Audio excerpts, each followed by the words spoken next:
Hi everyone, this is Blue Sky Ranger Steve Ettinger, programmer of Hoverforce, Slam Dunk Super Pro Basketball, Chip Shot Super Pro Golf, Body Slam Super Pro Wrestling, Spiker Super Pro Volleyball, and Deep Pockets Super Pro Pool and Billiards. And let's not forget Magic Carousel.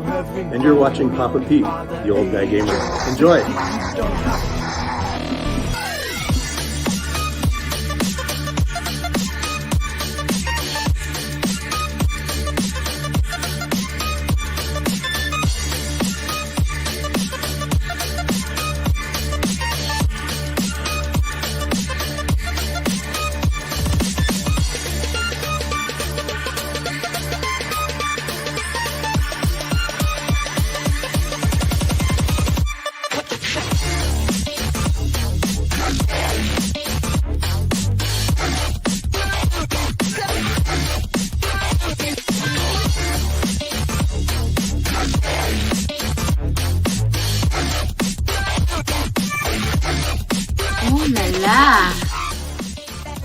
If you haven't grown up by the age of 50, you don't have to.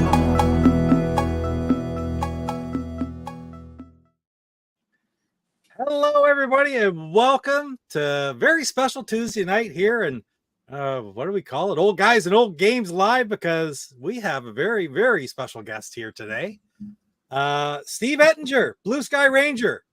I can remember saying many moons ago that I'm probably not going to get into doing interviews and stuff with different people like they do, but here we are today, and I can't believe that I have a Blue Sky Ranger here on the show with me today. So thank you so much for being here, Steve. I really happy to be here. As far as old guys gamers go, I'm probably the oldest. Well, we're all old enough now that it doesn't matter anymore. It doesn't matter anymore, but that's all right. Hey, we all love these old games and love the work that you did back in the day, because we're still talking about it and dealing with it today. So doesn't get better, right? Yep. Thank you to Jeff. Thanks for being here again, Jeff. Jeff is going to watch that today, guys. So there's lots that we have to talk about. I'm sure you have lots of questions for Steve as well. So by all means, type the questions in. Jeff's going to watch for them. If we don't get to them right away, Jeff will make a note on them because he can star them and we can go back to them later. Maybe they'll be more pertinent later on in the conversation because we sort of have a little bit of a gist of where we're going to go with this.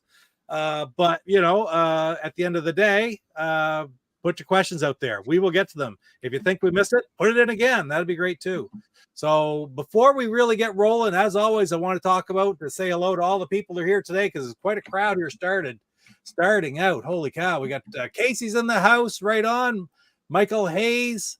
Benvrill's here. Hey, Benvrill, good to see you. And Junebug's here. Steve, that Junebug is Jeff's mom, who watches every show. My mom's here. So that's cool. She loves games. She what all does she play? She played Switch and 3DS and what all, Jeff? Yeah, 3DS, Switch, and she has an Evercade too. And an Evercade. Yeah. Does she play the DS? Because that's a system you did a lot of games for. Or were involved with a lot of the games for the Nintendo DS, correct, Steve? We did, although that was sort of the tail end of the handheld chapter of my life, which I'm sure we'll get into. Yeah, we will for sure. Yeah, absolutely. Kurt Bradshaw, member of the Coco crew. Good to see you, Kurt. I was talking to Kurt earlier today about some games going up on Intellivision Collector, and I'll be having a special message a little later on. A little break we have, a message from Intellivision Collector about some new games being available on their site. Might be some surprises there. You never know. PJ, good to see PJ here as well. Craig Finstad, good to see you, Craig. Thanks for being here. Who else? We got Pierre. Pierre's in the house. I'm still scrolling quickly, guys. Jeff will pick these up in a second. Let's scrolling down and see all the different names. Drew is here. Good to see you, Drew. I think I was talking to Drew earlier today, too. IR Geek. And Salvatore, good evening to all. Salvatore, the pride of Portland, Oregon, right there. Did I say Pierre already? Pierre Garreau is in the house from Montreal. Metal Torso, the newest member of the Running Men. And I said something to you the other day, I think, on their stream. But thank you, Metal Torso, for bumping up your subscription or your membership, channel membership from the Coco crew up into the Running Men. So that's really appreciated.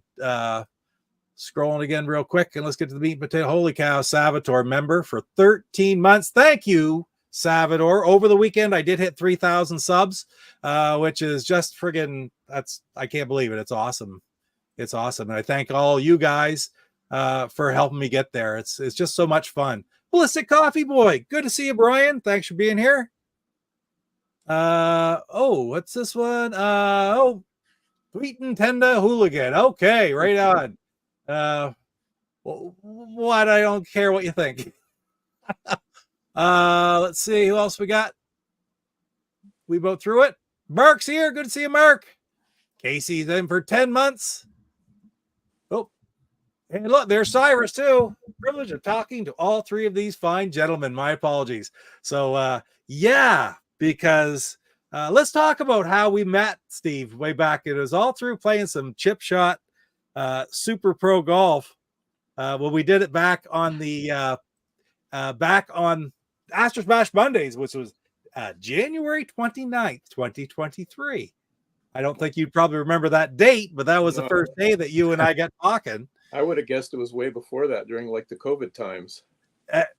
Funny how it's so that's the date of the video that I put out, and we did the show that night, right? And you watched it because it was on your game on Chip Shot. Yeah, somehow it caught my eye through my feed, and I decided I'd jump on there.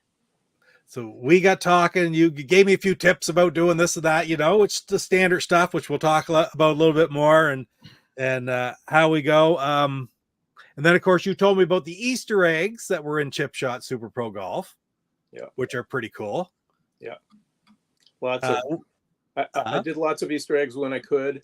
We weren't allowed to, but I snuck them in anyway.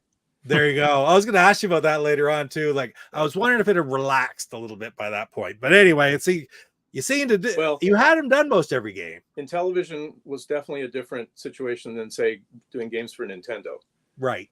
Nintendo absolutely, positively did not allow it, and if you did it and they caught you, I think they executed you and then tortured you. and spread the ashes somewhere where nobody'd ever find them again. Although when we get into this later, I will tell you about the ultimate Easter egg guy, Mike Micah. Oh, okay. Right on. I bow down to him. Cool. That's pretty cool. Then of course now we're having the golf. Let me turn off phone here. We're having the golf tournament on DJC's Rumble channel. And Steve and I have been talking while that was going on to start. And from that to what Cyrus mentioned a few minutes ago, Steve has had some one-on-one sessions with Chuck and with Cyrus. Now, Chuck's score improved by something like 25 strokes after he got his lesson from you. And Cyrus, we haven't played since Cyrus had his lesson from you. No, probably not. But I'm sure he'll do much better. Right on. Yeah, I wanted to give those guys tips because it was just pissing me off how they were screwing up so bad. We talked a little bit about this and that and like the common sense things for the game, but we've not really had a session like that. But I'm thinking about hitting you up for some sessions on other games. Some of your other games, because those are the ones like I'll be quite frank. Your games were late in the system. So late in the life of the system in the INTV Corp era, which was after I'd gone away to university, and that would be the lull in my Intellivision playing, to tell you the truth. Right. Let's see. So on that note, when you are flipping around and you see all of a sudden there's a bunch of old guys out there playing on Astros Bash Mondays, playing chip shop golf, and you see a group of 5 of us, it was Casey and Cy and PJ in the chat as well, Chuck, and myself or whatever. There's 5 of us anyway. How does it make you feel to see people go playing your games? I love it. It's amazing. It's like you were saying, it's been 36 years or something like that since Chip Shot came out. Is that right? Something like that. It's 36, 37. Yeah. It's so much 37. fun. I really, that was probably, of all the games I did, that was probably my favorite, the most sort of labor of love game, because my grandma used to take me out golfing when I was a little squirt. And so I tell people I've been golfing for 64 years and I never get any better. But that was really a fun game for me to work on. And at the time there was a Nintendo arcade golf game where you could go and play it. I don't remember what it's called. but it had a lot of features, and I kind of said, well, I probably could do a lot of that on the Intellivision if I really push it. And so a lot of the inspiration for the Intellivision chip shot golf game came from looking at that arcade game and figuring out how close could I get to that. Right on. Were there any other? Well, okay, I sort of had this for later on, but were there any other home computer games? I can't imagine any game that sort of played anything like what you created, unless it was on like the Atari 400 or the Amiga. But even that would have been about the same time. Yeah. So I know you sent me a couple questions ahead of this chat tonight. Yeah. Asking kind of what kind of games did I play? Yeah. When I was younger or whatever. I didn't. Yeah. I mean, okay. I'm so old that I got in when the industry was just beginning, and there were arcades that were just starting. I did a lot of, Pac-Man. I did a lot of Tetris when it first came out for the original Game Boy. Right. There wasn't a ton. I didn't really have a youth experience playing games. It was way past, my formal education. So you didn't grow up with any of them? Nah. What was the first thing you remember playing as a young guy or younger? Well, like I said, going to the arcades and Yeah. probably, well, I mean, the Galagas and some of the original early games at arcades were probably the first time I touched games. But my education, I was a psych major, English and music minor. The college I went to had one computer science class where you went to the library and went to this obscure room in the library where there was a telephone and an acoustic coupler. And I never took the class, but I knew a kid who did. And you had to dial into the mainframe at San Diego State to do your computer science homework. Oh, wow. And so I never touched computers. I never knew it. I didn't know anything about computers. After I finished college. Like you just said, you didn't even take that course. No. After I finished college, I went to law school for a year and a half. And when I quit that, my dad said, Steve, it's not that you quit law school that bothers me. It's that you don't know what you want to do instead that bothers me. Yeah. So I then got steered to UCLA Extension, where I took a bunch of aptitude and interest tests. The PhD said, oh, you should become a systems analyst. I had no idea what that was. About this time, banks and insurance companies were done hiring people and training them to become programmers. Right. And I decided I'd been in school long enough that I didn't need more degrees and letters after my name. And so I went to a 6-month computer programming trade school. And it's kind of like, if you can draw Blinky, you can become an artist kind of thing. Yeah. And they were just cranking out classes. They started a new group every month. And one of the guys I met in the group ahead of me managed to land a job at Mattel Electronics. He had formerly been an audio engineer for a Hollywood sound studio. And at that time, Mattel Electronics, the Intellivision group, was looking for sound guys to do like game sound effects and music. Okay, And so this guy, Andy, landed the job. And so I kept pestering him. I kept calling him going, hey, can you get me a job there? I hadn't quite finished. This is about what year? This is 1982. Okay, yeah. And so he said, he finally told me, well, hey, we're having a job fair, so you should come to the job fair. And so I did. And there were two managers in Mattel. There was Mike and Don. Draglow and yeah. And I met with Mike at this giant casting call of, like basically a job fair at Mattel. Okay. Yeah. And I did not get a job offer out of it. And I'm sure I was very underwhelming to him. And so I kept pestering Andy because his boss was Don. And so I'd call Andy, and this is way before cell phones or email. It was just like, you have to call people and know their numbers. And I kept calling him, and he finally said, okay, I've arranged an interview for you. I said, okay, cool. When am I meeting Don? He said, you're not meeting Don, you're meeting Mike. It's like, I already met him at the job fair and he didn't want me. I already kind of washed out with him. I don't want to talk to him again. All right. You have to. And so I went back to talk to Mike. I was to find out later that he in fact did not remember me. And so I don't know how many like psych major, English music minor, law school dropout, computer programming, trade school guys he'd met, but he did not remember me. It's like, okay, why was I not memorable here? Okay. He gave me the little test that they used to give the programmers called the Minkoff measure. I had no idea what was going on in the test because I barely had touched assembly language in the computer programming trade school. And so once again, he did not offer me a job. He kind of just said, we'll see. And so, I kind of went, so you're saying there's a chance. And so I basically just kept calling him.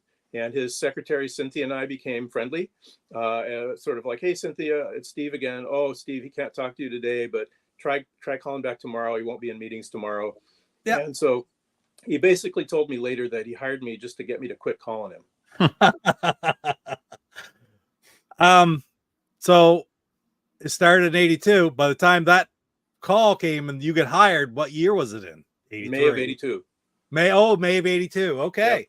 Because Yep. I saw you have a couple credits while it was still Mattel. Yeah, I helped Eddie out a little bit with a voice for World Series Major League Baseball. Yeah. Helped Julie out a little bit on Thin Ice. Helped a couple other people out on other titles that I was uncredited for. But the first title I was assigned was Magic Carousel. Okay. The inspiration for that game, I was told, it's like, we want to make a kids Intellivoice game. Right. So we basically want the see and say for Intellivision. And so I was working with an artist, Joe Ferreira, at the time.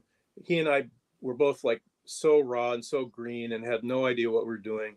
And we managed to create this really cool visual effect using what's called sequencing gram to make this carousel look like it's spinning. And Right. it was really a beautiful effect for what the Intellivision was capable of at the time. That's the thing, is I had no background doing games at all. And so I would try stuff and people would say, oh, there's no way you can do that. And I didn't know any better. And so I'd figure out a way to do it. And then they'd go like, how the hell did you do that? And I'm like, well, I didn't know I couldn't. And so Joe and I worked on this Magic Carousel game with the idea that it was going to be the Intellivoice kids game. And then marketing came back after we were about, I don't know, 3/4 of the way done with the game and said, the numbers don't look like there are enough. There's not enough penetration of Intellivoice games. Yeah. Or sorry, Intellivoice modules. Yeah. To justify this niche game for kids. And so Right. the project basically got killed in the state that it was in at that time. And the released version that you guys have probably all seen was basically where we left it. I never touched it again. Right. And then the ROMs were made into a game and it was released on whatever other media. I've got copies of a ROM, but I can never get it to work. I think there are better ones out there for some reason, because that actually work, because I've seen them. I've seen video and stuff, but the ones I have do not. It's entirely possible that there's like bugs in the Intellivoice modules where it's crashing the voice module and then the game's dying. So, Right. I mean, it wasn't done. We never went through a Q&A cycle at all. Yeah.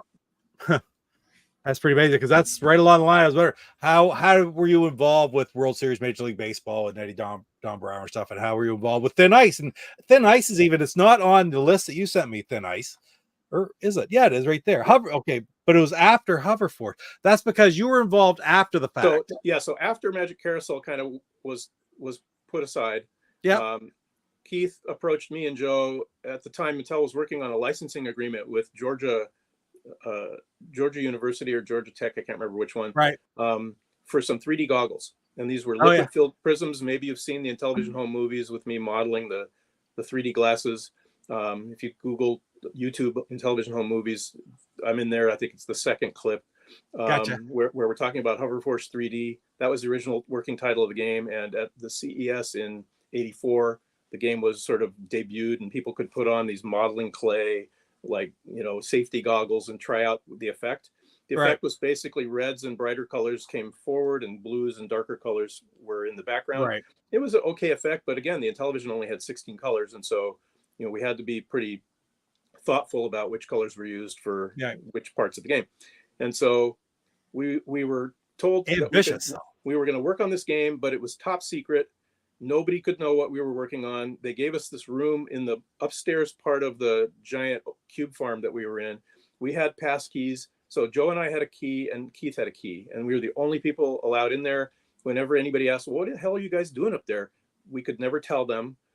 Nobody knew about it until the game debuted at that CES. And, 2 months later, the whole division got shut down. Yeah. And so that code also sort of lay dormant until Dave Warhol started working with Terry and Dan at INTV Corp. And then the code was resurrected. And then we had to, at the time, we had basically the effect of flying over the city, but there was no AI for the enemy helicopters, and the game really had no purpose and no scoring system. It was more of a graphic effect at the time we stopped working on it. And so Dave wrote a lot of routines to give the helicopters personalities. Yep. There were tons of them that have certain patterns or certain behaviors that they demonstrate. The higher up in the difficulty level you choose, the harder they become. And so, again, that game did not get published before the Intellivision division was shut I down. didn't realize that it was one that was pretty much done. I think I might have heard. I remember hearing about the goggles and stuff like that. So I suppose I would have kind of knew. But you know about things like the Big Doug was all finished pretty much, and it sat around. I didn't realize Hoverforce was the same deal. Well, like I say, I would say that probably Magic Carousel was closer to completion than Hoverforce. But again, Magic Carousel was very simple. Hoverforce ended up being pretty elaborate. Dave added a lot of depth to the game. Right. So there's a gap there. First. Did you get done? Like, I'm done in January '84 when they shut down Mattel for all intents and purposes. Were you done at that point? Well, there were some people that, the majority of the studio got laid off. And then there were some of us that they kept on board for whatever reasons. And so there was a group of people, I was among them, who stayed till the absolute bitter end. Right. I remember people carrying items out the building. Blue whales. It's probably a lot of development stuff or just, T cards or whatever. Yeah. So I was there to the bitter end. And then when Dave struck his deal with Terry and Dan at INTV Corp and sort of resurrected working on Intellivision games, which was Dan and Terry's whole business model. There's tons of Intellivisions out there. We should Dan Daglow and Terry Valesky, right? Dan Stout and Terry Valesky. Okay, yep. They figured we should keep feeding games to the world for this platform. Yes, sir. And so Dave and I lived close to each other, or close enough, not like super close, but we could go back and forth to each other's homes. And so I had been working, I went from Mattel to a company called Quotron Systems. Back in the day, if you went to a stockbroker, they had a little Quotron terminal on their desk, and that's how they gave you stock quotes. It was a captured, closed environment. Now it's like the internet killed their business. But so I worked at Quotron for a while, but I still kind of worked on games evenings and weekends. Right. Let's because I want to talk about your whole career, right? All right. But let's jump past, and because you have a ton of credits, and the reason being is that we are going to talk about Intellivision. We want to get right into the Intellivision core days and some stories from back then. But let's talk about after Intellivision for a little bit. Sure. So we cover it, and then where you got to, because you worked from, when was it that you finally, I'm done with Intellivision? At what point did that happen? Well, I mean, you can see the titles of when the games were published. I mean, they're on the opening screen. The deal was I stopped working at a real job and started coding games full time for Dave, for Real Time Associates. And so I moved from LA to Seattle. At that time, I could program anywhere I had electricity and a phone line. Sure. And so I continued to do a couple, 3 games a year for Dave. They were Intellivision games. Then we sort of segued into doing Game Boy, and then Game Boy Color. And was that with Real Time Associates as well? Yeah. Oh, okay. Okay. And then somewhere in there, I was, Dave said, well, you're doing 2 or 3 games a year. Why don't you open up a studio and hire a bunch of people and teach them everything you know, and then we can do way more than 2 or 3 games a year. And so I basically opened the Seattle division of Real Time Associates with that mandate, built that up from like 4 or 5 people to like 45 people or something. And then we got acquired by Amaze. But what year was it that you started with enlarging the company? Like 92, 93?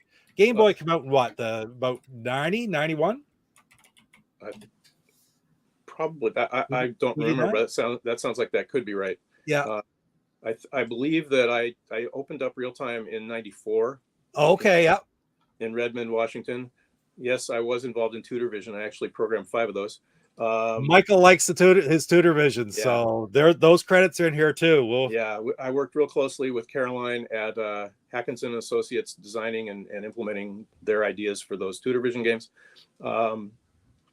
So basically, I don't want to blab on and on, but the progression went Real Time Associates, hired gun, to Real Time Associates studio director, to having the studio acquired by another company in the area. And then I shifted gears from what had been Real Time Associates. Within Amaze Entertainment, there were, it actually was no wonder when we were acquired, and then they changed the name to Amaze, and they had sub studios. I ran the Kryptonite Games studio for several years, which was the handheld specialty studio for that company. And that's where I kind of earned the moniker Grandpa Game Boy. And so that kind of, it started off being Game Boy and Game Boy Color, and then expanded to Game Boy Advance, and then DS, and then 3DS. We also did other console games at Real Time. We did Saturn, we did PC. So I N64, I think I touched almost all the consoles from that era. And then at Amaze, I was kind of moving more and more into upper management and less hands-on with games. And so I didn't get to, I think the last game I coded anything for was Harry Potter Game Boy Color. Oh, wow. And I remember they didn't need me to code. The team was doing fine, but we had these cutscenes, and the cutscenes were just static images. And we thought, well, this is totally lame. And so we needed to add like eye blinks or like winks or just some ancillary movements to make them look like they weren't just still images. So I remember what I did for the Harry Potter cutscene is I made him blink in Morse code to say the word Harry. And nobody knows this, and nobody's ever recognized it or caught it. And it's the most useless piece of code ever, but that's how I went out coding. That is hilarious, though. I mean, just your own little message in there that, you know what? Nobody may ever know about that unless I tell them about it. So anybody have that game? What was it? Harry Potter for Game Boy Color. Harry Potter and the Sorcerer's Stone. For Game Boy Color. And the original code. The original 3 Harry Potter games the first year. Yeah. That's cool. That's cool. Grandpa Game Boy could be a great premise. Sort of like Weekend at Bernie's, maybe. They are really. But man, the list of games right up through, like, but I suppose, like you said, it's not hands-on towards the end, but so many games we heard of. There's Harry Potter and the Prisoner of Azkaban. You're talking up into the Game Boy Advance, PlayStation 2, GameCube, Lemony Snicket, a series of unfortunate events, Lord of the Rings, Third Age, Herbs, Sims in the City, Star Wars Episode 3, Lego Star Wars, Shrek Super Slam. Look at that behind me. That was a hard one to get. Man, all because you decided lots of games, lots of SKUs, lots of platforms. All because you decided to keep calling Mike Minkoff. Yeah, Mike Minkoff. Yep. Wow. Yeah, crazy. That's awesome.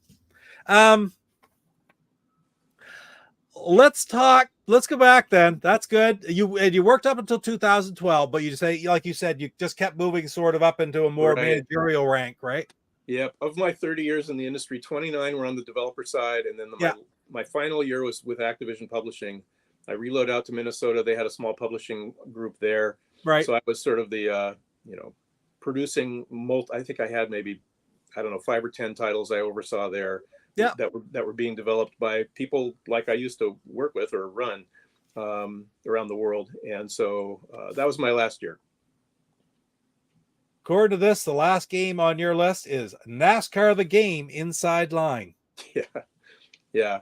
Well, that was a fun project because that allowed us, my wife's super into car racing and NASCAR and F1. Yeah. We got to go to a couple NASCAR events, which she just loved. That's cool. If you've never been to one, bring ear protection. I have been to several. I go to New Hampshire and see them. I went 7 or 8 years in a row. And of course, New Hampshire is always mid-July, but it's this weekend coming this year just because of the Olympics and such. I'm not going this year. We haven't gone since the year before COVID, actually. We just haven't been back. It's a little bit more difficult for us with me being in Canada. Sure. But it's an amazing trip. It's about 6 hours away. It's an absolutely amazing trip. And we saw a race in Florida. We saw a race in North Carolina. And she got to meet Joey Logano and whoever else. It was fun. She really loved it. Nice. I've met Joey too. He was a nice guy. And his wife they have like 3 or 4 kids now. His wife was even nicer at the time, girlfriend at the time. She was really nice because there were some kids who didn't get in to meet him. And of course no, you come with me. And she took him almost by the ear and walked him around behind the trailer and made him sign the autographs for the kids who didn't get in through the fence, which was great. He was really good about it though. New Hampshire's his home track because he's from New England. Nice. Right.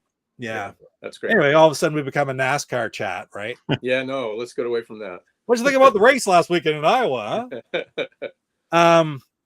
All right, so we're going to take a quick break. I got a message here for everybody from Intellivision Collector, and we're going to be right back in about a minute to talk to Steve, and we're going to dive into the years at INTV Corp. So sit back. We will be right back. There it is.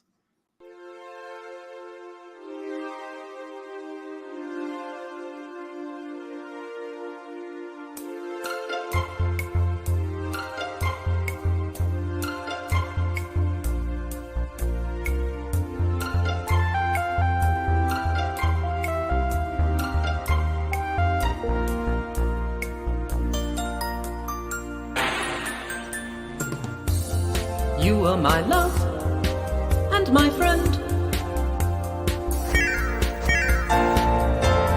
I thought the game would never end. You tore out my heart without anesthesia. Behavior that's hard to defend.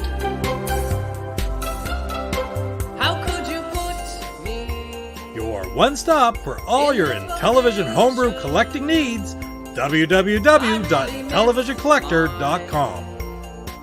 Intellivision. And I did that just so Salvatore would have that song stuck in his head for the rest of the night, you know, because everybody loves that song. Everybody loves that song. Do you remember that song from back in the day, Steve? Me? No. I'm trying to think. That was an Intellivision Highway. No, I guess that was an Intellivision Productions. More later on when Keith's days. Oh, when Keith got Fat Man to do stuff? Yes, exactly. I think that's when it came out, was back. The Intellivision rocks. So that would have been well after your time there, that's for sure. Jeff, what do we have for questions we might catch up on really quick? I know Ballistic Coffee Boy had a good one, which was not going to be covered anywhere else, but I've marked a bunch of them here. Good. Let's go. Let's do a few of those before we dive into the INTV Corp. How do I feel about the Atari acquisition of Intellivision? I don't know. It's like, I guess it's better to have somebody own it than to have it die. There you go. Yeah. There's a question about, I came up with the character name. We are going to talk about that later on, Benville, for sure. So that's one of the things I was going to ask him in my notes about Body Slam as well. Yeah, this was me and Dave Warhol, like, just riffing on things that we thought would be funny. My favorite character name in Body Slam was the character called Judge Injury, a play on words on judge and jury. My dad was a judge when I was growing up, and so that sort of had a little connection there. That's hilarious. I did not play Lunar Landing. I don't know what that one is. Do you know that, Jeff? That game? No, the text game? Nope. No. This was referring to Hover Force. There was a TV show, right? Was there also a movie, Blue Thunder? I think there was a TV show. There was. And it's likely that Joe watched that show. I remember watching that show. Joe was the guy who sort of innovated the little cut scene where the guy runs out and jumps in the helicopter and gives a thumbs up and then takes off in Hover Force. I don't recall a previous game having that sort of a vignette that played to take you into and out of the game. Yeah. And so he probably based a lot of that on just. That's pretty cool. Being sort of cinematically minded. Here's one. Do you know, was there a Night Stalker 2 that was never finished? I don't know the answer to that. That's probably a Dave question. We good, Jeff? Caught up with you? Oh, Luke's here. Hey, Luke. I missed a lot of people in and out, guys. I just want to go look real quick, scroll through. Luke popped in. That's great to see you, Luke. Yeah, I think he says down below he just missed his commercial. Yeah, he did. All right. Awesome, Luke. Great commercial. Right on. There's another question. Sorry. Yes, Michael, that's correct. Beach Bum Barney was probably a play on Keith. Good to see Scallywag here. How you doing, Scallywag? And all right, so let's talk a bit about INTV Corp. So, okay, I try to put it down. Mattel went away, but a bunch of you guys stayed. And then Terry Valesky took over the company, Intellivision Inc. there wasn't a whole lot of production at that point, correct? It was just basically using up the stock that they already had. So yeah, the whole idea was that Terry and Dan bought the license to all the Intellivision hardware, software, and software in development. Yep. And so their initial push was to sell what they could that already existed. And then because sales were strong, they commissioned Dave to produce games for the new games for the Intellivision. And I was one of the many hired guns that Dave contracted with. I never set foot in INTV Corp's building. I don't even know where they were. We weren't like a team in a studio or in a company. We were all working from home. Yeah. And, you know, I've been told that I programmed more Intellivision games than anybody in history, but Dave produced way more Intellivision games than I ever coded. I mean, he was responsible basically for all the INTV Corp games. And so occasionally Dan and Terry would approach Dave and say, okay, we need a new game. What do you got? What do you think? What should we do? And so Dave and I would brainstorm, and Dave and other people would brainstorm. And then Dave would pitch them, how about Slam Dunk Super Pro Basketball, or how about Chip Shot Super Pro Golf? And they'd thumbs up it, and they'd agree on a budget. And then Dave would hire me to do the work, and he'd hire Connie to do the graphics. And Dave would either do the sound effects and music himself, because he's insanely talented when it comes to that stuff, or he would contract somebody if he was too busy or just didn't want to, you know, wasn't the right fit for that project.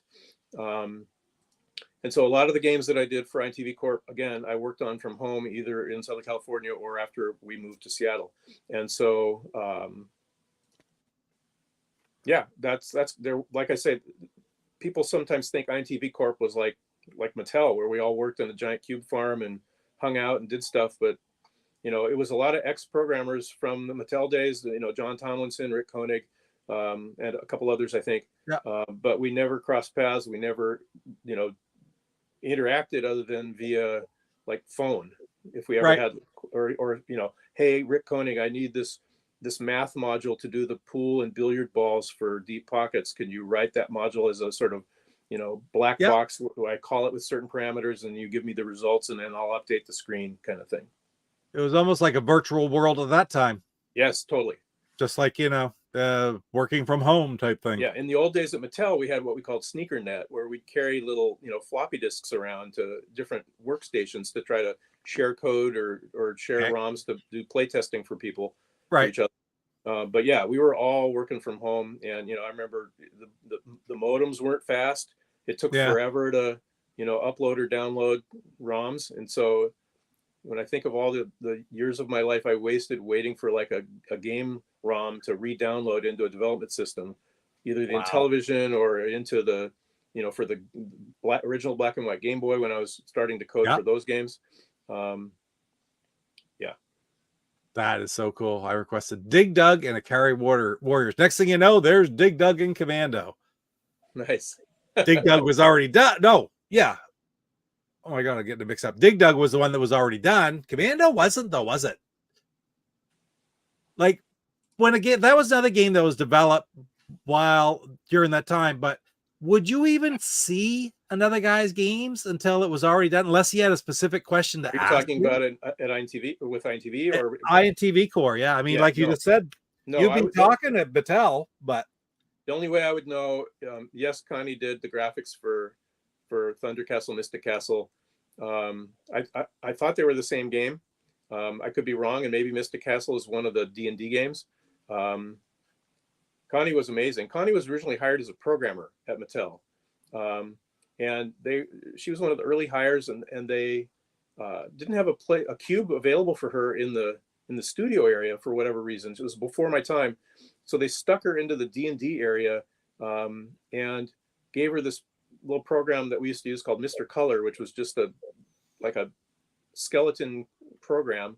Yeah. And you had to kind of like, Killer Tomatoes was the name of the game, and you had to like figure out how to make stuff move and move sprites around and stuff. And Connie kind of started doodling graphics, and her little drawings and animations were so good that people were like, oh, you totally should just keep doing art and not do programming. They'd hijack her to do their graphics for their game. Right? And you know, Keith used to love to tell the story, and Dave told the story that whenever there was a game that Connie did the graphics for, Mattel marketed the games as super graphics. Oh yeah, and it just meant that Connie did the pixel art for those games. that's so cool. And so Connie and I worked on virtually all of the games that I can't remember another artist working on any of the games I did for INTV Corp. And she was great. We would talk on the phone and I'd tell her what I want, or I'd mail her, like US mail her some ideas for like the golfer, the golfer guy that swings in the little window is Jack Nicklaus from his book.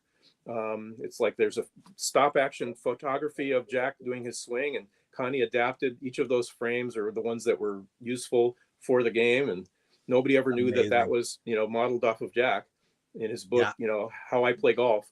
So, so she was great. And that was, again, we would rarely see each other except for maybe like at reunions or something. I know once she came up to Seattle, she has a good friend that lives in the Seattle area. And so I think we met once when she came to town to visit her friend. Oh, wow.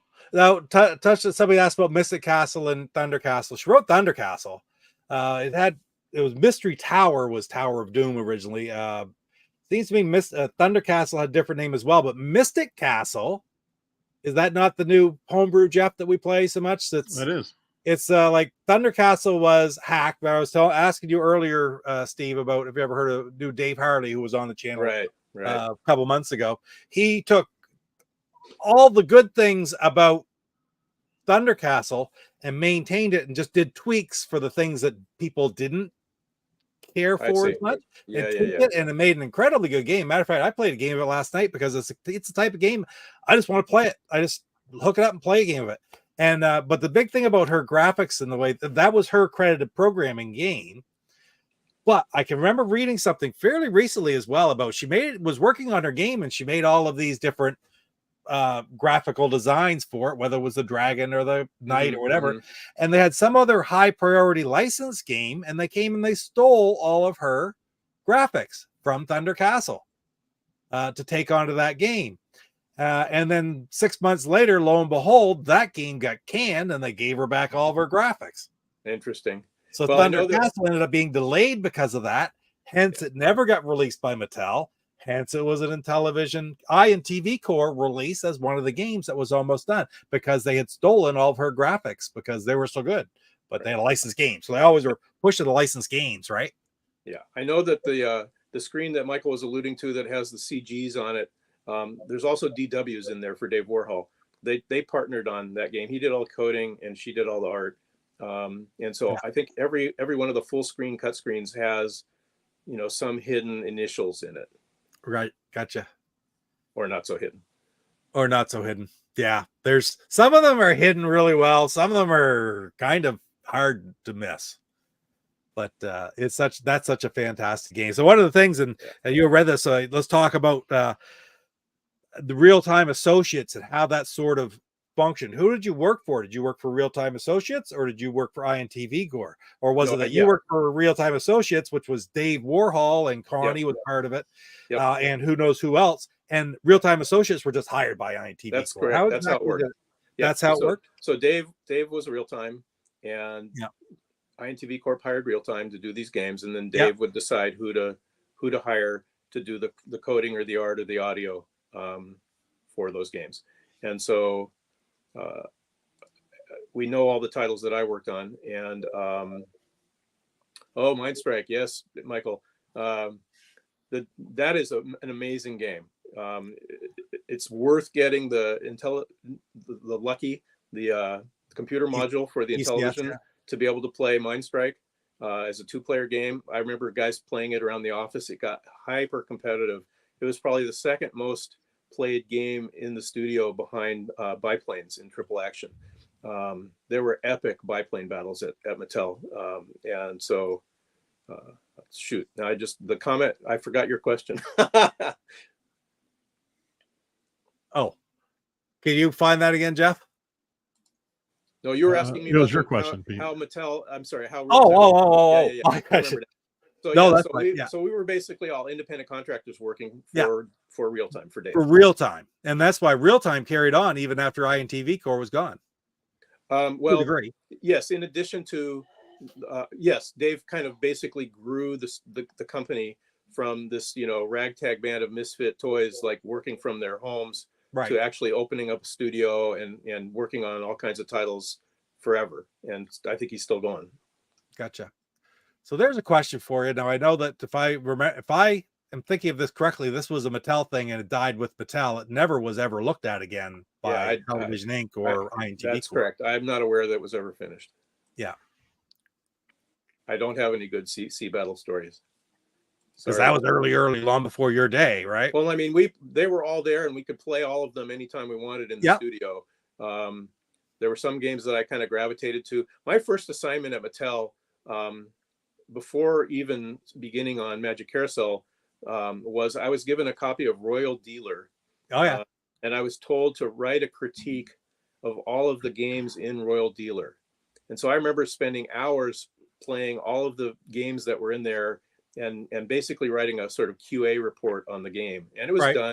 It was like, I don't think anything I wrote about like changed anything in terms of the game that ultimately got published and released. But you could just stop and play games all the time. There were, like I said earlier, there were lots of people would holler over the cue ball and go, "Hey, could you come over here and try this out?" Or tell me what you think about this. It was a very collaborative studio at the time. Sounds like it'd be fun. It was tons of fun. Yeah. But it just couldn't last. I mean, Atari was the same way to a degree, at least until it got too corporate. But yeah.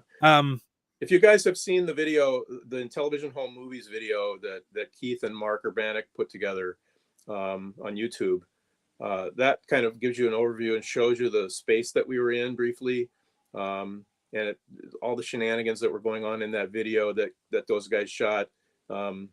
Not too far from reality in terms of goofing off. We would do like after work, we'd have like softball league where there were the Minkoff measures against the Daglow Decals, and we would play softball games.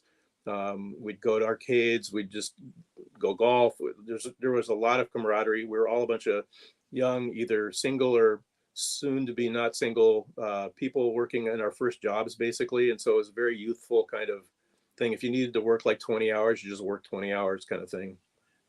Is that video on the Blue Sky Rangers YouTube channel? I don't know the answer to that. And Michael's saying that those were on the Intellivision Live CD-ROM. I believe him. I've never seen them on that. I don't think I have that ROM anymore, or the Intellivision Lives DVD. There is a long going look. Oh yes, there's a lot. Well, those are all shorter. I'm looking really quickly at it because, guys, it's always neat to go to the Blue Sky Rangers page. Is still maintained by Steve Roney. There's nothing been new on it for 4 years, but there's an incredible number of really interesting old clips from around the office of Keith doing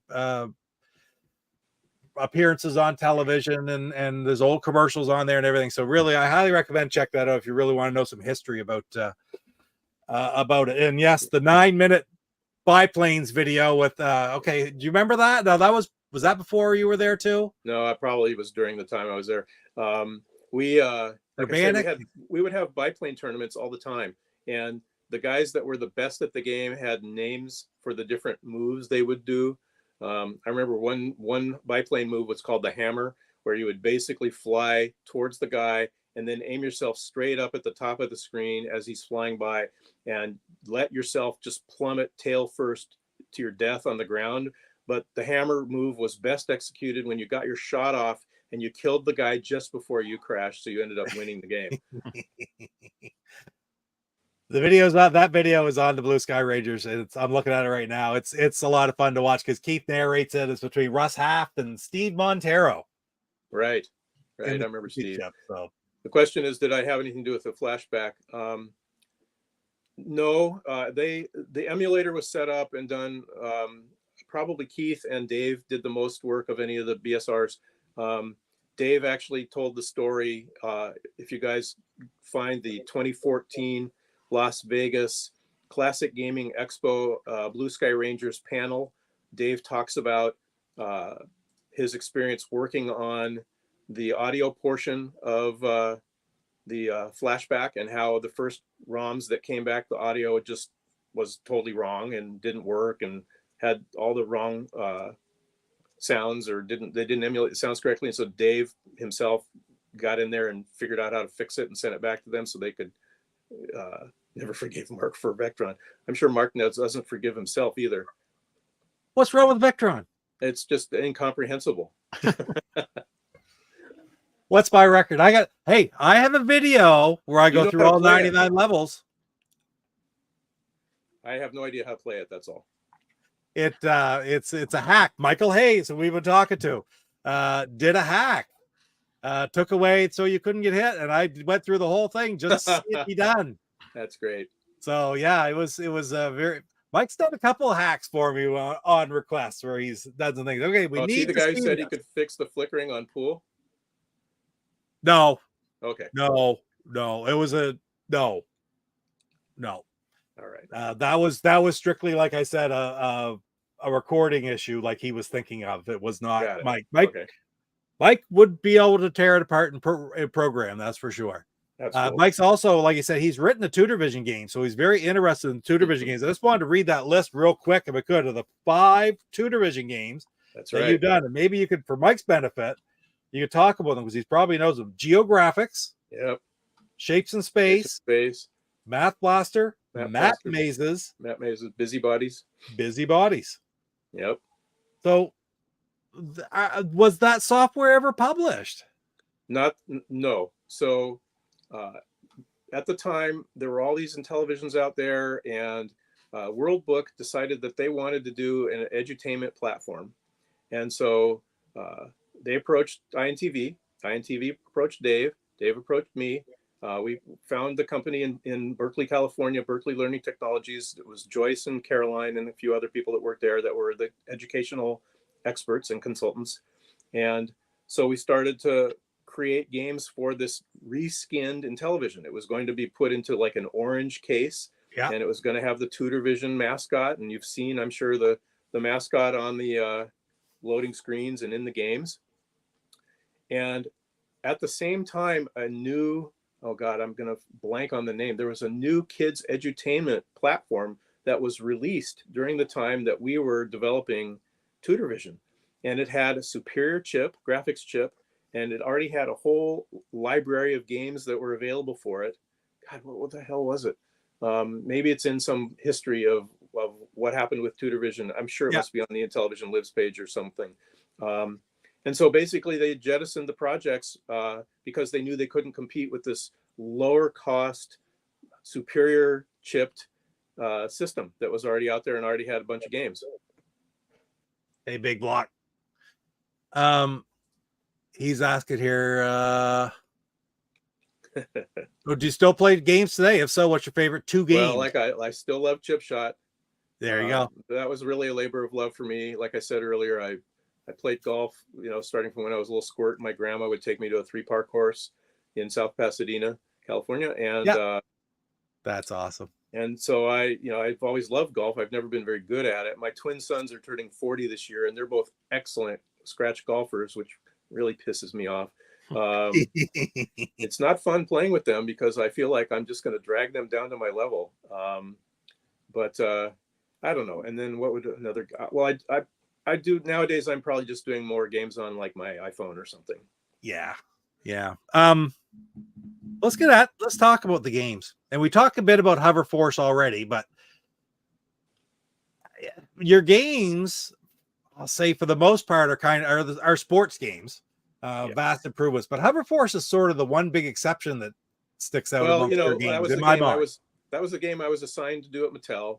I was a big sports guy growing up. I was like a 5-sport letterman in high school, and so I was always the natural choice for doing sports titles or many of the sports titles. I never did any hockey things or skiing things. I didn't do really any winter sports, but I played, JUCO volleyball and played basketball through high school. And I did play a ton of pool and billiards when I was in college. And so a lot of these games were kind of right up my alley, so to speak. I have to let the dog in because he's upset. I will be right back. Pull up a question, Jeff. Live TV. What are you going to do? I've got a question for you, Steve. Sure. So since you did a lot of sports games, there's a lot of AI involved. Yeah. Did you do that? That part of it? Depends on the game. And I just wonder how difficult was that? It just seems like AI on a television would have been. Seems like it'd been really difficult. Well, one of the cool things about the INTV games is we kind of broke the 4K barrier for the ROM size while we were still at Mattel. I believe that Magic Carousel was intended to be a 16K cartridge. A lot of the later games were a 16K ROM, and so you had a lot more space to have coding for AI behaviors. They were pretty rudimentary. I mean, there wasn't a lot of RAM, and so you couldn't do a lot of, I don't know, maze tracking or, remember where you'd been or change things that dramatically. Hoverforce has a huge map for the day, but within each 16 by 16 grid, I believe there was like one dedicated or maybe two dedicated cards that could have a fire. And then once the fire was put out, it would remember that the fire was there, and it would show you the sort of charred remains picture. Or if you shot holes in buildings and you scrolled off the screen and came back, the buildings were miraculously cured because we just weren't keeping track of that because there just wasn't memory to do that. I did not do football. So I didn't make that part of your childhood fun. do you know who did? No, it was that was an original. That's probably APH. That was probably an original title. Before Mattel Electronics decided they wanted to not keep paying APH to do games, and they wanted to do it in house. The original football, NFL football, was APH, and Yeah. that was I should tell you that, should be able to tell you the name too, but Oh, you're talking about Super Pro? Super Pro Football. Yeah, I don't know who coded that. I'm Sure it's in the credits. I remember your games. I remember Tom Lowry games. I don't. Mhm. I remember some, but I can't tell you every single game. I keep forgetting. I mean, but if somebody's telling me who did the original football, I'd say that's it, because he did basketball too. And there's actually two of them that did football, the original football. But, Yeah. But anyway, Did the 16-bit help with the intelligence? 16-bit. Oh, you're talking about the 16K ROM? 16K ROM. Yeah, I think so. Yeah, it did, because suddenly you had 4 times the ROM space to store whatever data you needed to. So that allowed games that were more complex or just had bigger maps, or more AI or more codes that had to do with, like, for example, in basketball, Slam Dunk, all the player names are stored, all their stats, which were based off of whatever year I did that game. It was the previous year's NBA guide, the printed manual for the NBA. That's where I pulled all the stats for Julius Erving or Kareem Abdul-Jabbar or whoever they were, and then renamed those guys to the crazy names we had in the game, because we weren't going to pay, whoever INTV wasn't going to pay the licensing to the NBA to use real names. So we did use real stats behind the scene, and nobody knew that.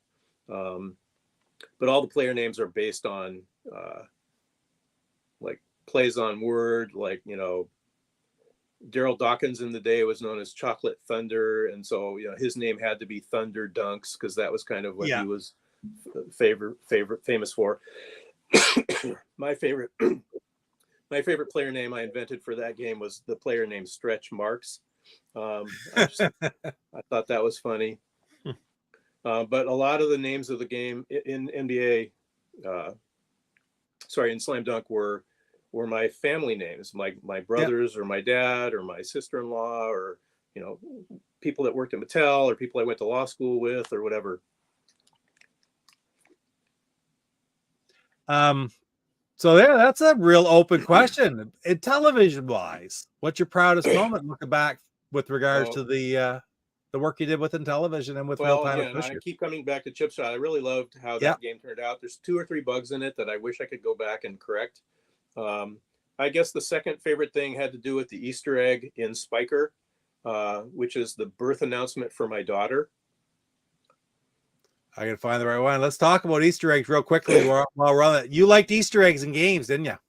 I tried to do it in everything I could. I'm sorry, I didn't really. I should have cut you off right there, but I wanted to try to show it here. Yeah. If I find it, there it is. Okay, which one is? I'll show one. Okay, it's not that one. It's the one with, there it is. Yep. There it is. Okay, so here's the story behind this. All of the Easter eggs I did in my games, you had to press 2-3, 2-6, and reset. So 2-3 on one controller, 2-6 on the other controller, and then hit reset. The 2-3 was my wife Linda's birth date. The 2-6 was my twin sons Russell and Kyle's birth date, and then reset. And that's how you triggered all of my Easter egg screens, except for this one. I kept trying to do 2-3 and 2-6, and I couldn't remember. It didn't work. I couldn't remember what I had done to code this screen, and it was lost to time. And I totally had forgotten about it. I was at that same Intellivision panel at the Classic Gaming Expo in 2014, and some guy walks up to the table where we're doing autographs, and he's got this silver attaché case, and inside is an Intellivision emulator debugger.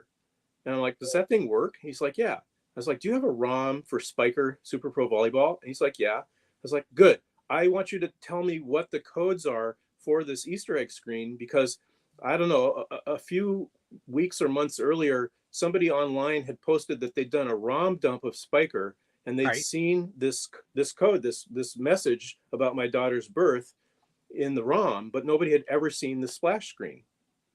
And so I asked this guy, I don't remember who it is, and hopefully if he's watching, he'll identify himself, and I'll say, I'm sorry, I don't remember your name.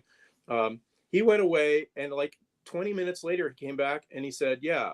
I said, just take the ROM and set a breakpoint right at the reset vector and start looking at the key presses that I'm polling for, and tell me what I'm looking for to trigger this splash screen. And he figured out it was 1-4 reset. I'm like, ugh. 14 is my favorite number. It was Bob Cousy's number for the Boston Celtics. And so how did I not remember that? And so so he not only figured out it was 1-4 reset, but he also did a screen grab of the splash screen, which you see there now. And must have been Joe. Okay, cool. And so that then solved this mystery of my daughter's birth announcement screen. However, the same people that dumped the ROM posted on the internet that, hey, okay, so she's born in 1988, and you know how like Pixar is always doing like production babies for all, at the end of a Pixar movie, you're going to see credits roll, and then in the credits are all the babies that were born to people that worked on the movie. And so this person who found the ROM made this theory that my daughter's birth announcement is the first baby birth announcement in electronic entertainment history. And no one's disproved that. And so there you go. So at the time this article was published on the internet somewhere, my daughter was a college student at the University of Washington in Seattle, and she gets this random phone call out of the blue and says, they call her up and they go, "Are you Jessica Ettinger?" And she's like, yeah. And there's like, they're like, "Is your dad a video game programmer?" And she's like, "Yeah." It's like, "Did you know that there's a birth announcement screen for you?" It's like, I guess I knew that once, but I sort of forgotten about it. And I can't remember ever seeing it. And so if it was Joe, thank you, Joe, who figured out it was 1-4 reset. And so we were able to print the actual screen, and then all the websites that were carrying the story, I sent them what the screen grab looked like so they could update their story to not just include the ROM dump of just the, ASCII message here saying something Jessica Louise Ettinger, but also see this little screen. And the other cool thing about this screen was these hearts around the screen are pink. Pink was not a color that the Intellivision could do. So this was another one of these little things where I think it was Dan Bass figured out how to create colors that weren't part of the original palette of 16 colors by sort of hitting the color registers at interrupt and sort of sequencing them, and he figured out which colors would be stable and which ones would be sort of flickery. And so that's how I did these pink hearts, was courtesy of Dan figuring out how to make more than 16 colors on the Intellivision. That is friggin' amazing. What a story. July 19th is my anniversary. So before we leave this part of the story. Yes. So I always thought this was like the most badass Easter egg in any game I've ever heard of. Right. Mike Micah, who runs Digital Eclipse in Emeryville, California, and who's like, and has an insane video game collection, is like the coolest guy you'll ever meet and the greatest programmer. He one-upped me. Like, I thought, okay, daughter birth announcement hidden in an Intellivision game. He snuck in a black and white digitized photo of himself proposing to his now wife into a Game Boy game and got it past Nintendo. Oh, and wow. I was like, okay, I give up. I can't compete, and I don't know what game it is. Maybe you can have Mike on someday, and he can show you the picture. But it's Oh, that would be so cool. yeah, he has, in my view, the ultimate Easter egg, because in those days I did a lot of games for the Sega Game Gear, and then the Nintendo Game Boy, and so I worked a lot with Sega and with Nintendo indirectly through real time, and so I used to tell this joke that the Sega one-word corporate philosophy was cool, and the Nintendo one-word corporate philosophy was no, and so if you ever tried to do an Easter egg in a Nintendo game, like I said, they would execute you and then torture you. Oh my God! But who would have been the person to say anything about an Easter egg in a Mattel game back in INTV Corp days? Would anybody? Nah. Who would care? I mean, Dave Warhol? I'm sure Dave knew that I was doing all these. I probably showed him. He probably had tips for them. I don't know. I don't remember. Maybe you can talk to him someday. Maybe I did tell him. Maybe I didn't. I don't remember. It's been a long time. There's nothing better than getting that guy to faint in Chip Shot Super Pro Golf. Yeah, 33 yards or farther. There you go. Is it yards or feet? It's yards. Okay. And I actually, watched a video. I did a video on that, guys. There's a video there that shows all the ones in Chip Shot on there. Steve filled me in, and I did it the next day after we started talking. This comment from Mark. So, Mark, did you do the driving range 339? Yeah, you must have had the wind at your back. That's a really far drive. Oh wow, that's so cool. It's so cool. People are playing this game. I love it. Yeah, we've been playing, like I say, every week, and there's people watching us play in that league. And at the end of the day, people are picking it up, playing it, and going, "That's Socrates." Fun. Yes, Chris. Hey, Chris, how you doing? Love it. Speaking of Seattle, there you go. I love Chris. He's awesome. Chris is awesome. Okay, and I do have. Oh shoot! Did it just come in my brain and then go away? I had another good story to tell you. Oh well, it'll come back. It'll come back, and you go right into it, no matter what we're talking about when it happens. So Atari and Intellivision teams never know. In fact, Atari was poaching. It was hilarious. Atari wanted to hire Intellivision programmers in the worst way, and so there was like this one summer where we're all working, and suddenly you'd hear some guy's phone ring in the cube next to you, and then they'd somehow figured out what the base number was for our studio, and then each extension thereafter was just the next digit, and so you just hear the phone ringing like all the way up and down the cube walls while people are trying to get poached away by Atari. So I don't know. I'd characterize that maybe as more bad blood than good fun. Corporate bad blood, but as far as the programs themselves. Ooh, Deadly Dogs. Is that the Deadly Discs with hot dogs? Yes. Yeah. With Burger Time characters. Yeah. I'm sure that people just thought it'd be funny. And the graphics, the animations were lying around probably, and somebody grabbed them. Is that Dave Warhol as well? And it's like they were working on Dig Dug when they're putting out the new version. Right. And he found that there was enough room. It was a testing thing. He put it on there for testing, and then they didn't really have to take it off and get Dig Dug in there, so they left it. Yeah, that's great. Yeah. Hey, Kurt, that's great that you and your dad used to play. That I just love hearing those stories. Mark was telling me the same thing. That's beautiful. I mean, Chuck, excuse me, not Mark, Chuck. Let's see. Oh, Chuck, yeah. Chuck did. Chuck used to play with his dad all the time. Yeah, he said his dad got really good at it. I guess I guess Chuck never bothered to actually watch how his dad was playing, so he could learn how to swing. But now he knows. Now he knows what Chuck's to do. Game, he went from an 88 to a 53 or something. That's like right. That. Yeah. So and he had a bad last hole, which would have been. Yeah. That's true. And now we're expecting the same thing from Cyrus Thursday night. Hopefully so. I think so. He's just having trouble with the putting. The putting can be a little frustrating at times, but at the end of the day, it's just a matter of a little bit of patience, and it'll go. Okay, so we've talked about chip shots a ton, but I do want to ask you about this. All the games that you did use the original game as a foundation, except for chip shot. Is that correct? Right. Am I right in that? Well, no, not correct. Okay. So Slam Dunk, yes, I did use the original basketball code for that.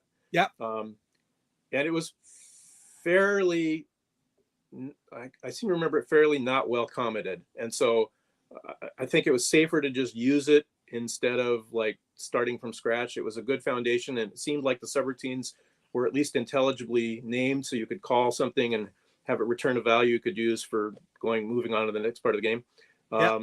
Body Slam was written from scratch. Chip Shot was written from scratch. Super Pro Pool and Billiards was written from scratch. Volleyball was written from scratch. What am I forgetting? Hover Force was written from scratch. Yeah, I guess what I'm sort of getting at is, and I think about it's really only basketball anyway, but even all the games, like for the most part, that they put out on INTV Corp or Intellivision Inc., INTV Corp really, were all their sports games. Your Super Pro Football was built upon football. Your Super Slam Dunk Basketball was built upon basketball, et cetera, et cetera. Even skiing was built upon skiing. I think you're right. I think hockey was probably based on the original hockey. I didn't work on any of those games, but I guess so. Saw golf and you said no. It just seemed like it was too locked into what it did. I had 9 holes. It was very basic. Like I say, I was inspired by the Nintendo arcade golf game at the time, right? And I just wanted to do more than 9 holes. So as everybody probably knows, Chip Shot is 99 holes. Yeah, it's really 33 holes, and then the same 33 are X flipped, and then the same 33 are X and Y flipped. Gotcha. So there's really only 33 unique holes. Yeah. But there's tons of randomization in terms of trees and wind direction and slope of the green and strength of the wind. There's a driving range, there's a putting green. You can build your own course using any of the 99 holes. You can play the same hole 18 times in a row. So I just wanted to introduce as much flexibility and power as I could into the feature set for the game. And I, like I say, with the exception of a couple, 3 bugs that still bug me to this day, I think it turned out pretty good. I think it's friggin' excellent, and it needed to be taken off that other one. It's just it's impressive that you saw enough potential in that game to go, that's just going to restrict what I can do. So you started over from scratch, and what you come out with was, well, a game that I'm going to be playing it with 5 guys. Right. Day after tomorrow. So that's right. And Connie again did great graphics for it. That was the other thing about the original PGA Golf. It was just very sort of basic and rudimentary in terms of the visuals, because it was a really early 4K game. And so, having 16K to do Chip Shot changes everything in terms of what you can do. This question about Slam Dunk brings me back to the thing I forgot. I don't remember Slam Dunk being an ECS game. But what I do remember is there was a group of guys in East St. Louis that had this thing they called the IBL, which was the Intellivision Basketball League. And much like my daughter got a phone call from some random guy at some random moment, I got a call once while I was living in Seattle from some guy called Bart Elliott, who was in East St. Louis, who was the commissioner of the Intellivision Basketball League. And, he starts off the phone conversation with, "Are you Steve Ettinger?" And I'm like, "Yeah." He goes, "Were you a game programmer?" I'm like, "Actually, I still am." He goes, "Did you write Slam Dunk Super Pro Basketball?" I was like, "Yeah, I did." He goes, "Oh my God, I finally found you. I've called every Steve Ettinger in every phone book in America till I could find you. And I'm up in the top left corner of the country." And so he goes, "Could you make a special custom version of the game for us?" I'm like, "Well, what do you mean? What do you want?" He's like, "Well, I want all our guys' names in there, and I want our own stats. And we have this, it's called the Intellivision Basketball League. So maybe we could have like a new title screen that says IBL. And we've got this logo that we drew. And could you make a new version of the game for us?" And I was like, "Well, I guess so." Because in those days we still had T cards, right? And so we could burn our own EPROMs and we could make our own T card of whatever. Yeah. And so I think we had Connie like pixelize their logo drawing. And he's like, "How much would it cost?" I was like, "I don't know, $1,000." And so, because it took a fair bit of work. Sure. So he US mailed me all these page after page of paper stats that they wanted put into the game with their guys' names and their heights and weights and whatever the stats were. I don't remember. And so, so we finally finish up the game and we test it and it all seems to be working. And so we go, "Okay, cool. We're going to send you the ROM now." And he's like, "Okay, cool. I'll send you the money once we get it." So we sent him the ROM. We never got a penny. They never paid me. Oh. As far as I know, they're still playing it. I don't know. Maybe they're watching the video. That story. I could use the money now, guys. I'm retired. Come on. Jeez. You started telling that story. Now I don't remember you not getting paid, but I'd heard that story somewhere before. Yeah, they never paid. Unbelievable. Oh, that sucks. Yeah. And where were Maybe they thought it was too much. not like we're gonna track them down. Oh my god, that's a lot of work to do what you did. Well, I mean, it's a one of a kind T card. Like if it still exists in the world, there's no backup code. There's nothing. That's it. It's the only one of its kind. So it's probably worth a ton more than $1,000 now to a collector. Wow. C-Mart's probably got it. That's not far from me, Steve. You want me to go track him down? There's 2 East St. Louis's, right? I only know the one in Illinois. Yeah. Okay. I get the feeling they were in Missouri. I don't know where they were. Anyway, I'm not sure. Well, we'll stick Jeff a long on time ago. If we can't get Jeff, we'll send Viking Stew along with him. And maybe Kurt. Kurt's there too. And believe me, Kurt is not going to be happy with these guys. Right, Kurt? He's there too. So we got a good contingent. I have always no in idea here. if this Bart guy even still around. Who knows? It's been a long time. Oh my God, that's funny. We were talking earlier about the Intellivisionaries podcast. Remember I asked you about that? Yeah, and I just don't remember if I've done one episode for them or not. I probably should have checked first. April 18th, 2015, you did it with Dave, talking about Slam Dunk Super Pro Basketball. That was there you go, 9 years number ago. 18. So there, if you guys listen to the Intellivisionaries podcast, which I don't know how you couldn't listen to the Intellivisionaries podcast, Rick and it was Rick and Will and Paul at that time, and now C-Mart. I mean, you got to check that out. Steve's on there with Dave, and they talk about basketball. That's their basketball episode. They talk about NBA basketball. Got it. I remember now. Yeah, cool. And I definitely encourage everybody to go watch the panel from the 2014 Classic Gaming Expo in Vegas, the Intellivision Blue Sky Ranger panel. I'm pretty sure I tell the funniest joke. It's a big panel. There's a lot of guys on there, and then Keith finishes up the joke, and it was a really funny story. Not a joke, but a story. Any interest to come to PRGE this year? Official invite. There you go, in Portland. When is it? It is the last weekend of September. I am not going this year. I went. Luke is out west, but it is an incredible event, and there's a big, huge Intellivision contingent. And if you take a look at I have some videos out in late last fall. There's 3 different ones where there's several from Portland Retro Gaming there, and a lot of coverage of the Intellivision revolution. I bet you Chris will be there. Chris will be there. Chris is in lots of those videos too. Hey, why don't you give Luke my contact info offline and we can talk? I will do that. I will do that for sure. Luke, if for you to know, Luke is the Intellivision collector. That's who has that publishing company. If you didn't know that, okay? So yeah.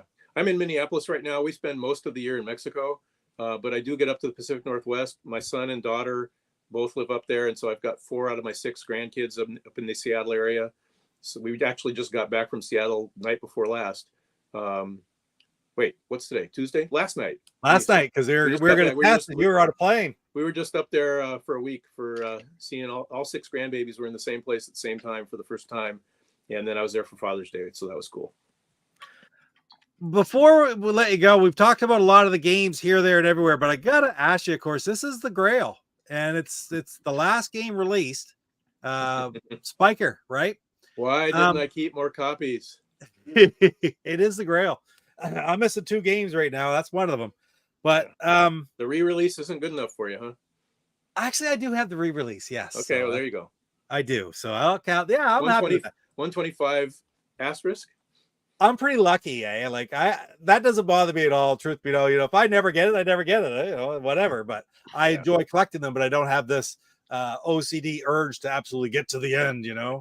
I almost don't want to get to the end because I find that when you get to the end, well, where do I go now? Well, as my career evolved and as I steered away from the original stuff I did, 20, 25, 30 years into the business, I lost track of like the value of any of the Intellivision games. And the first time I heard that Spiker was like this coveted collector's item, and I went on eBay and there was one for sale for like $1,000. I was like, are you kidding me? And I had no idea, or I would have kept a bunch of copies. There you go. So I have almost nothing I have box art from the 5 that were published and released Yeah. by INTV.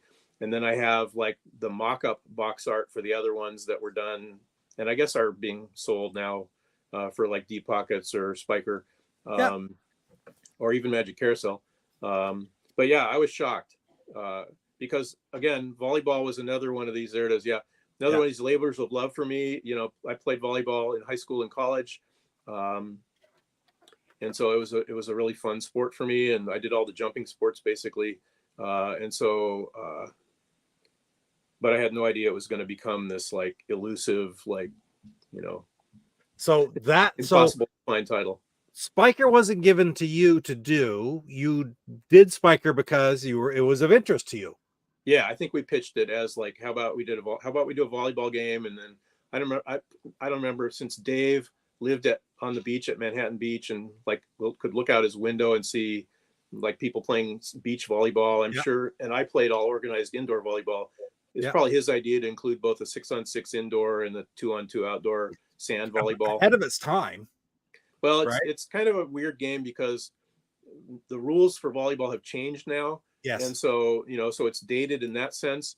And it's also like a very slow, like the ball moves really slow. And in volleyball, it's obviously like bump set spike is really fast. And, but I think it conveys the gist of the sport, but it's certainly not the most easy to learn or easy to understand. I played the game last week during the stream, and it was the first time that I played the game. I actually took the time to read through the instructions and learn how to play because, you know, first thing you want to do is always you want to hit the side buttons all the time, right? Yeah. And with that, you have to, you have to use your keypad. Yep. And it was challenging, to use, but I could see where practice will make perfect. Yeah. But it was really challenging. But at the same time, I found that was really fun. I could see where it had depth because of that. Yeah, I mean, you can definitely do all kinds of stuff once you get the hang of the controls in terms of spiking and blocking and, having plays where you have low sets or high sets or, in volleyball, at least when I played, there used to be things called 1s, 2s, 3s, and 4s in terms of the numbers you'd hold up behind your back to tell the setter kind of what kind of set you wanted for spiking the ball. So that probably, I mean, it's all in there. It's just hard to get the hang of. Much like Deep Pockets, it's like almost all the pool and billiard games. I had to buy a manual to learn all the rules for all of them, and I've probably forgotten most of the rules since I only play 8-ball or 9-ball anymore these days. Yeah. But they were all very complete and very sort of like true to the sport. But we'll answer Salvatore's question right after this. I want to ask you really quickly though. There was some Stadium Mud Buggies and Spiker both had delayed releases while they waited to get that INTV Corp Monster Truck Rally game out. Would you have even had any inkling that was happening? No, or as a programmer, you just turned in Spiker and waited for them to do what they were going to do. Yeah, knowing what's going on with INTV Corp would be more of a Dave kind of episode for you to kind of understand kind of how their financial situation was going and why they decided to either sit on a title or ultimately not release a title. I've talked about that before in one of the videos, just like, I don't know if maybe you didn't even realize that, but like they didn't have the finances to release Stadium and Spiker, and then they did the Monster Truck Rally for the NES, and they got a contract to license that out, and that gave them the money to also release their Intellivision games, which is why they changed the name of Stadium Mud Buggies to Stadium Mud Buggies, so it wouldn't interfere with sales of the Monster Truck Rally. And they got the last games out in 1989, and that was it. And now they're so rare and hard to find. That's amazing. Both of those two.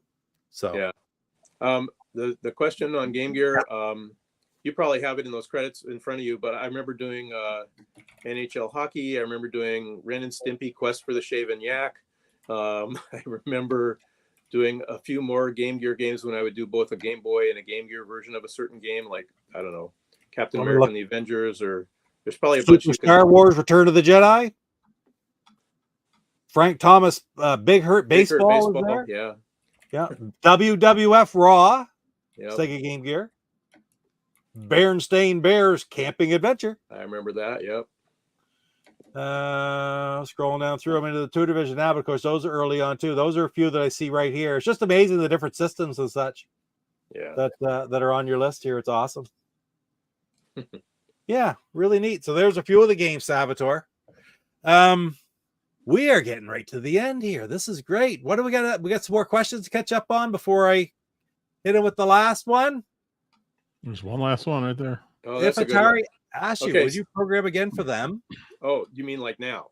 Yeah, Oh, well, for fun. I'm retired. My wife keeps wanting to like do gigs for like what she calls pocket money. I'm like, do you not understand the definition of retired? But I did really enjoy coding on the Intellivision. I could recite you the bits that would be set by every opcode and every instruction in the entire instruction set. The Intellivision,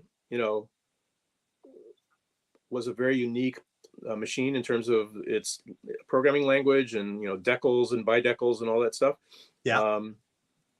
I thought you were asking about back in the day when people were poaching Mattel people for Atari. I actually at one point flew out to Coleco. They wanted me to come to join the ColecoVision team. And so they flew me out to, it was at Hartford, I guess is where they were. Okay. And put me up at a hotel. And the next day I went in for interviews. And one of the interview topics was, well, in order to prove that you really know your stuff, we want you to like go into a room and like write some code down that would sort of be how you would approach writing a graphics development tool for the ColecoVision. And so they basically wanted me to violate my Mattel NDA because I was still employed by Mattel at the time. Sure. I was in the sunset of the last group to get let go at the very end. And they wanted me to write a bunch of code for them to sort of they could crib off of and figure out how to do a development tool. And so I went into this room and I sat down with a piece of paper and I thought, yeah, no, I'm not going to do this. I'm not comfortable doing this. And so I got up and I walked over to the guy and said, yeah, I can't do this. It's would be in a violation of my NDA. And if you want to offer me a job, I'm sure I could whip this up for you quick. And his response was essentially, interview's over. Thanks for coming. So wow. To you. Wow. That's business, I guess. I don't know. Sometimes. Yeah, well, some companies, right? How much would it take to get you a program a new Intellivision game? Because you and I've talked a little bit about how Intellivision homebrew is so big nowadays, like 27 games released in 2023, 32 in 2022, and it's just been there's now there were 125 games for the Intellivision system released between 79 and 89. There now have been 194. Well, that's really interesting. It sort of sounds like the whole reason that the Magic Carousel didn't happen because they didn't feel like there was enough, IntelliVoice modules out there. I was like, I don't know, how are these, are people buying them and playing them? People are buying them and playing them, and they're releasing them physically. Manual cart collectors get them. Digital ROM. And buying by ROM via ROM, Okay. like you saw in that commercial I played. Like most of his games are available digitally or for collectors in full physical releases. Yeah. And it's an interesting. Like Dave Akers, do you know Dave? I know Akers? Dave. Yeah. Uh-huh. He's still making some games. He had Right? a game come out of his. Oh, what was it called, guys? Right? Squiddy. He's back in the U.S., right? He's not in Japan anymore. Oh yeah, I think he's in the U.S. I'm not 100% sure on that. Okay. Yeah. Because of course, with this nowadays, it wouldn't matter where you were, you just write a game. True. In the dome, right? Did that back in 1989. That's right. There you go. So I don't know where Dave is. I think Dave's in the States, but he's made 2 or 3 different games. What's the other one he did? I have one behind me here. I can't remember which one it is. I'm not going to take time to try to figure it out. Well, I'll ask him on Facebook. Yeah. And when I get you and Luke in touch with each other, of course, he's looking for games to publish. Yeah, it'd be interesting to see what the development environment's like now. There you go. Yeah. Yeah. So now they use INTV Basic, which is a program that does the assembly for you. Is interesting. Part of the reason that it's gone exponential. So interesting. Quickly. All right. Well, I'll look into it. Yeah. Yeah. So before we finish up, remember I told you yesterday, I said, tell us all the key stories you can, but save one for the end. Do you have one? Well, I mean, it's not a. I encourage people to watch the story on the panel from the Vegas show. That's a great story. But Yeah. So when I'm not sure how many of you are familiar with Keith, that Keith was a great cartoonist, and he did a weekly cartoon for the Easy Reader, the Manhattan Beach Easy Reader in Manhattan Beach, California, and the main character in his comic strip was called Normie.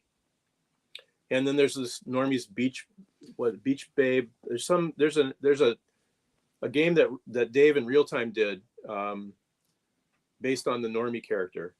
Well, I'm the guy who actually started calling Keith Normie because I discovered that Keith's real name was Norman Keith Robinson, and he went by Keith at Mattel, and he didn't want anything to do with being called Norman. And so once I discovered that his first name was really Norman, I started calling him Normie. So I'd be walking down past him in the hall, and I'd go, "Hey, Normie," and he knew that my crappy haircuts, I would get my haircut at Supercuts. And so I'd pass him in the hallway. I'd go, "Hey, Normie." He'd go, "Hey, Supercuts." And so I guess that's my parting shot for a Keith story. I used to rag on him all the time for like not working and shooting these videos. But those videos are a great sort of time capsule of what happened at Mattel during those days. And so, it's cool that he did them. That is great. Is this Normie? I got to put it up here real quick. Right there. You see that? Keith. Yeah, there's Normie. Yeah, he would always draw Normie when he would do autographs for people and stuff. That's cool. And I've got some things with those on too. That's a picture by Slappy Marsden, who does amazing Photoshop work. He just released a couple weeks ago. Yeah, he's unbelievable, the stuff he does. Yes. Yeah. Keith is missed. He was a great guy. One of the greatest things about Keith is every year, and I don't know how he kept this up, for all of his friends, when it was their birthday, he would write them a birthday tribute on Facebook. And it wouldn't be like, "Happy birthday, hope you have a great birthday." He would write like 3 paragraphs of biographical stuff or stuff he knew about you and your life as a part of his birthday tribute to you. And all of them were like wonderful and meaningful. And, some would bring a tear to your eye because he was just so caring and so thoughtful in that regard. Really miss the guy.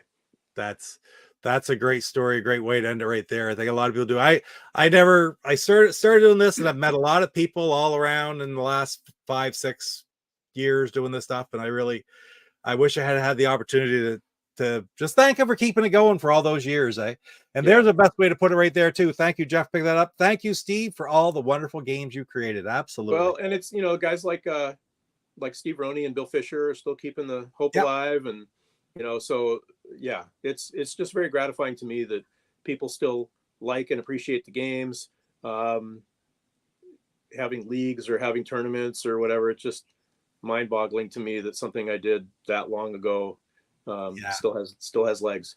And sometimes, there's I don't think there are probably many people, maybe there are, but other groups and talks and chats and stuff going on about stuff like this with Game Boy games or Game Gear games or Saturn games. Maybe. But I know there are television games, and there's just something special about those. I don't know. I think it's our age. And Intellivision is my favorite. I mean, that's where I started. It has a special place in my heart, and it's obviously the foundation of my career. And had Mike Minkoff not hired me, and had all the other guys who were like super smart science and computer science guys and math guys. I'm horrible at math. I was lucky. I got into the industry like way before 3D math was what was going on in video games. If I had come a few years later, I would have flamed out spectacularly. I would never have made the cut.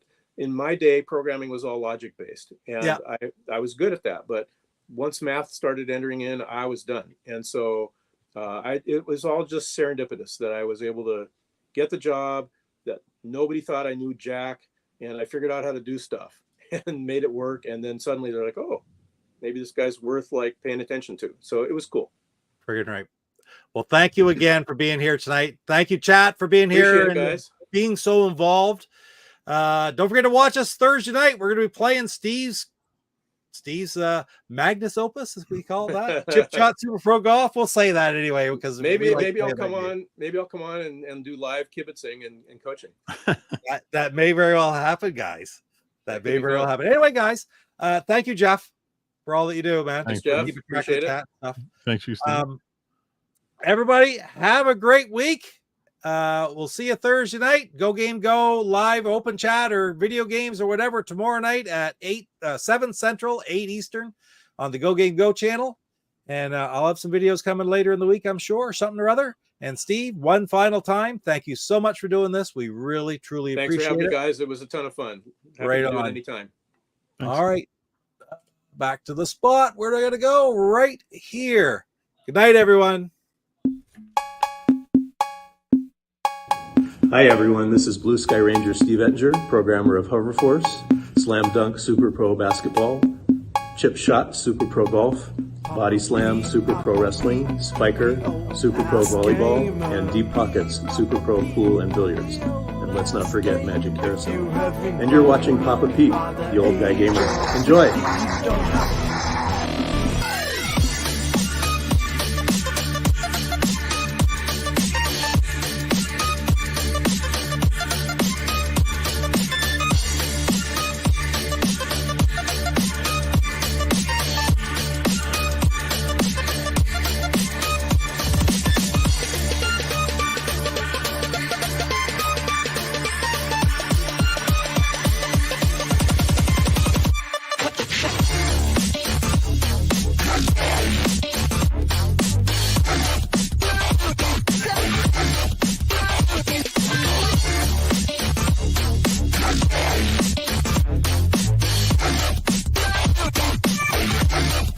Ooh la la. If you haven't grown up by the age of 50,